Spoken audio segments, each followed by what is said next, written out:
This episode is brought to you by Nordstrom. Summer's almost out and fall's calling. Luckily, Nordstrom has everything you need for the season ahead, all under $100. Discover new arrivals from your favorite brands like Mango, Princess Polly, Wave, Free People, BDG, and more. Whether you're planning a last-minute getaway, heading back to class, or refreshing your office looks, you'll find the latest trends and beauty must-haves without breaking your budget. It's easy, too, with free shipping, free returns, and in-store order pickup. Shop today, in stores, and at Nordstrom.com. This episode is brought to you by Wayfair. Podcasts follow us everywhere. Whether you're cooking in the kitchen, chilling in the living room, or pretending to fold laundry in the bedroom. And with Wayfair, every one of those rooms can tell a story of its own. Their curated collections of furniture styles and prices make Wayfair the trusted destination to turn your home into your happy place. Shop everything home at wayfair.com with free and easy delivery straight to your door. Wayfair, every style, every home. I'm Casey Seiler, the TU's managing editor. I'm here with Brendan J. Lyons, the paper's investigations editor and Capitol Bureau chief. We are, of course, talking about what is now the fourth week, now completed, of the trial of Keith Raniere, the man known within the shadowy Capital Region-based organization called NXIVM as Vanguard. And it has been, I think it's fair to say, Brendan, another very rough week for the defense. The testimony all week until today, we're talking Friday afternoon, was all from a young woman now in her early 30s, a Mexican national, who at a very young age moved to the Capital Region to be part of NXIVM's inner circle.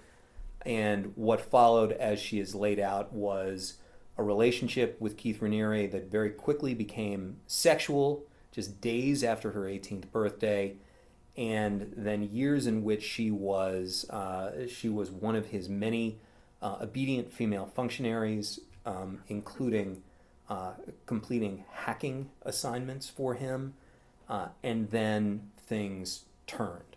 According to courtroom observers, she has been a powerful witness for the prosecution. Her allegations of being coerced to have sex, her sisters having sex with Raniere, one when she was underage, are really at the heart of the government's sex trafficking case as well. This is going to be the hardest part of their case to prove because of the statutes. But some courtroom observers I've talked to have said that they feel that the government is proving their case on that allegation. Because of the way the law has been interpreted, Congress has broadened the statute in recent years because of the wide problems with sex trafficking. International sex trafficking. Sure. Yeah. And one of the things that's come to light in recent court decisions is that there doesn't have to involve money, the receipt of money, in order to prove that someone is a victim of sex trafficking. Mark Agnafilo, who is Raniere's attorney, had asked this witness, had she ever been given $1 by Keith Raniere, and she said no. But he may not. That may be what he's hoping to prove, but I don't think it's going to undo the government's effort to try to prove sex trafficking in this case. And the fact she's locked, not locked, but kept in a room against her will for nearly 2 years, and her description of that ordeal and how traumatic it was to her, she really came across in her testimony as someone who survived, just wanted to survive this and made it through. And this happened, her crime, her transgression, as it was described by Raniere in audio that was played, a remarkable conversation between Raniere and the witness's mother, who primarily spoke Spanish. And so it was translated by the witness's older sister, who was yet another one of Keith Raniere's, sexual partners during this period, as was this witness's younger sister as well. And in this conversation, Raniere can be heard talking about what this young woman has done, almost as if he likens it to the murder of a child, when in fact, all she did was show what sounds like fairly mild romantic interest in a young man who is another sort of member of the NXIVM inner circle. How, if you went and killed a child, And then, instead of trying to make amends, said you just wanted the simple life. No, Right. my life changed totally. No. So,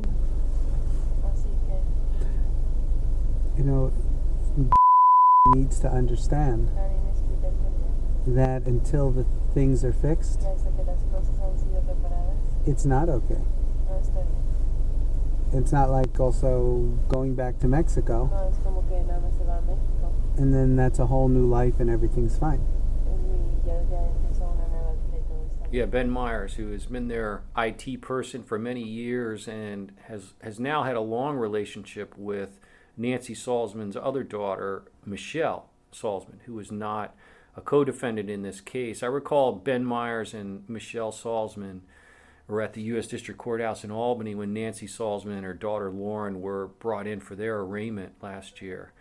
And so, again, it just shows the jealousy that seems to fuel Keith Raniere, that, like you said, because she had effectively kissed and did what many young girls might do with a man who's close to age in her. I think he's about 8 years older than her, and they had a little fling apparently. And Keith demands that his women be loyal to him only. We've seen instances in the government's filings of Keith controlling couples, that married couples being directed not to remain celibate for 2 years, and so he really. The one thing this trial is revealing to us even more is his interest in sex, his interest in controlling women, structuring everything they do to kind of direct their desires toward him. Even in the DOS, the secret group where women are branded, they are, instructed to remain celibate, to not masturbate, to basically, I think it looks like to enhance their sexual desire by the time they finally are with the great Keith Raniere. Yeah. Rob Gavin, of course, is our man in the courtroom. We're talking Friday afternoon. They are still in session right now. They're having what's a fairly unusual Friday. Usually that's the day given over for the judge to kind of do other business. But Mark Agnifilo, Raniere's attorney, began his cross-examination of this witness on Thursday. It wrapped up on Friday. And from what we, from conversations and, of course, the stories that Rob has filed to this point, it does not sound like any kind of big holes have been blown in her testimony whatsoever. Agnifilo has spent time saying, basically suggesting that Raniere was not so much angry at her for betraying, purportedly betraying him, but for potentially betraying, young Master Myers' girlfriend at the time. And the woman's response was, no, we were both single at this point, except, of course, for this alleged obligation, debt she owed to Raniere. Mm-hmm. And the people in the courtroom say that the jury's reaction to some of Agnifilo's cross-examination of these women who have been, put through the ringer here, it's not been an indication of any sympathy at all. Some appeared angry with him. During the testimony of this young woman, I was told that multiple jurors had cried at different times, listening to her describe everything.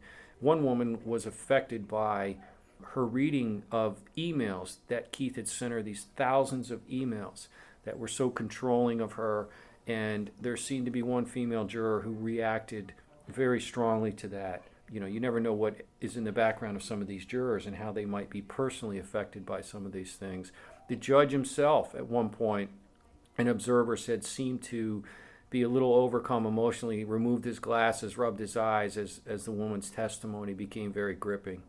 So, you haven't had that Matlock moment where the defense has really scored a big zinger on the government, and the government is just methodically going through this case. And now they're bringing in all this information on Pam Kafritz, who died in 2016 and was Keith Raniere's longtime confidant and girlfriend. And one of his main handlers, fixers, if you will. And I am confident that had Pam Kafritz not succumbed to cancer, that she would have been at that defense table with him. Well, to that point, I'm glad you raised the question of Pam Kafritz because, as I noted, we're talking Friday afternoon. Rob Gavin just called and said that much of the testimony on Friday afternoon was delivered by a woman who's an employee at a healthcare facility here in the Capital Region that provides abortions. There has already been ample, abundant testimony about the many, many abortions of women who Keith Raniere was having sexual relationships with that were essentially organized by NXIVM. And this healthcare worker testified that, in fact, unique in her career, she has never had one person call up to arrange abortions for so many women, and that was Pam Kafritz. That she was essentially almost serving kind of as a concierge service for the women within NXIVM who needed to have abortions because they had been impregnated ostensibly by Keith Raniere. It was like abortions as a form of birth control, it seems, and really disturbing. And some of the women, were on birth control. I mean, he controlled all of that. So, again, it'll be interesting as the government gets through there. I think too the trial seems to be headed for a much longer schedule than what people had anticipated, what the attorneys had anticipated. You see the judge now really trying to move things along, working Friday, as you noted. I think they realize what they're up against, but so each component of the government's case will unfold with FBI witnesses at some point coming in. You're going to have, I'm assuming, more women who were branded will testify about what they went through because they need those witnesses to buttress their allegations that this organization was masquerading, something other than a sex trafficking and forced labor organization. All right, you're listening to NXIVM on Trial, and we'll be back in just a moment. This summer is the 10th anniversary of a period in New York's history that most state lawmakers and political insiders wish they could forget. The plot that unfolded at the Capitol was stranger than fiction and featured a cast of characters destined for jail cells. From the Times-Union, it's the Capitol Confidential podcast's Tales from the Coup series. Listen now and subscribe wherever you download podcasts. Hi, and welcome back to NXIVM on Trial. I'm Casey Seiler of the Times-Union talking with Brendan J. Lyons. Brendan, I wanted to note something that struck me. We spoke about it earlier this week. The witness whose testimony really dominated the week, as we've discussed, was kept in captivity for after this transgression, as Keith Raniere described it, in which he became mildly interested romantically in another man. Her captivity ended in February 2012. Near the end of the month, she said, February 2012. Now, I had an opportunity, coincidentally, this same week to go back and look over Secrets of NXIVM, which was the 4-part series that the Times-Union ran over the course of that month, the last story running, if memory serves, on February 19th.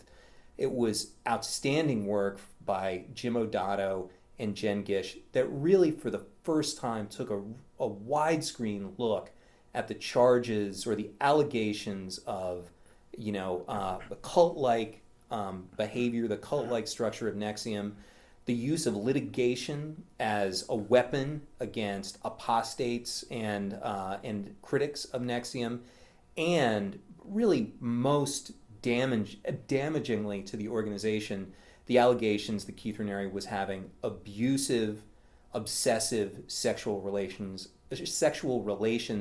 including with underage women. Yes, and that apparently is what triggered the end of the confinement of this Mexican woman who was around, I believe, 18 at the time, and had been held in that residence in Halfmoon against her will.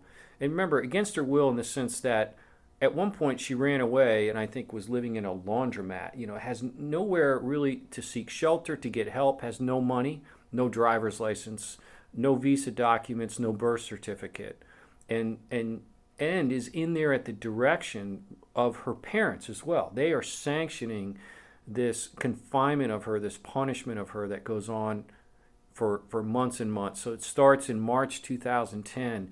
In February 2012, the Times-Union series is published. And when it discloses publicly for the first time Raniere's alleged sexual encounters with underage girls, I think that the alarm bells went off within NXIVM. And they realized that this woman, because of what they had done to her, as well as her sister's alleged, sexual abuse by Raniere, exposed them if law enforcement suddenly acted on the Times-Union series. More importantly, people within NXIVM have said that they were deeply concerned that she might come to us and Right. tell her story, or that we might find her. And so Kristen Keith, who was the legal liaison, part of the so-called legal team within NXIVM, part of Raniere's inner circle. She lived in Flintlock Lane with him, along with Pam Kafritz and Karen Unterreiner, his most trusted disciples.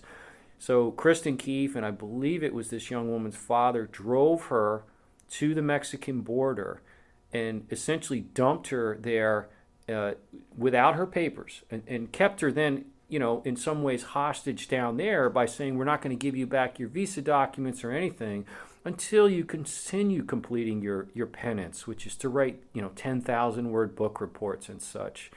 And so it does appear there is a strong likelihood that her confinement ended because of that Times-Union series, and that's something I think Times-Union should feel good about if that's the case. Those stories, I didn't edit those stories. I worked with Jim Odato at the time.